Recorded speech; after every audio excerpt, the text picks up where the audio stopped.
So here's my mushroom laying yard and inoculation spot. I've got this nice table and a stand for inoculating. I've got a waterproof bucket that holds spawn and like an angle grinder and stuff like that. A little generator, which is really handy. It's also a handy backup generator for the house. I used to use this little camp stove, but mice get in there and they like to build nests, and so now it's not really working.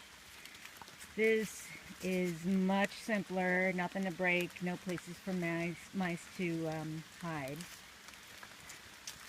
And here's where I put the logs so they don't roll around when I'm doing it. And then I've got spots where logs I inoculated this year are resting. Over here. And here's a stand I built to put shiitakes that have logs that have fruited, so they're up off the ground and the slugs can't get to them. And these are all logs that have never fruited before, so that's encouraging. It's also starting to rain for the last couple days, and they're getting a little bit waterlogged. I need to pick them. And there's a stream over here, so over the winter I put logs over there to rest and they can stay humid. I've got 2 stock tanks to shock logs in.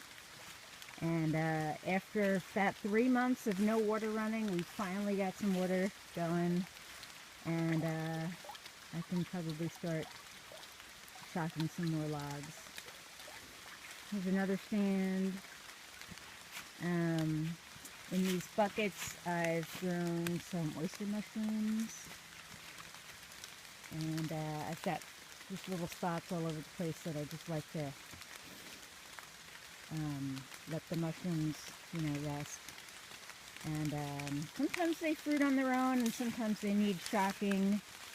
I did notice, like, over here is one that's just coming up on its own. I'm trying to keep the species separate. So over here I've got oyster mushroom logs and oysters, and I think these are lion's mane.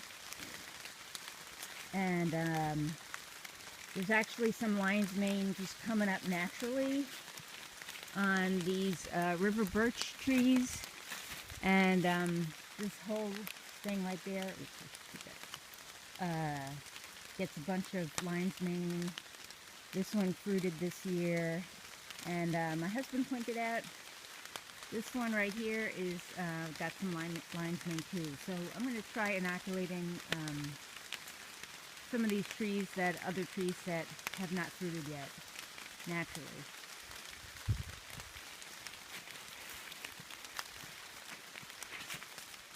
So every day or every couple days I come and take a walk and see if anything new has fruited. These guys are old and the bark is all gone, so I need to throw them away.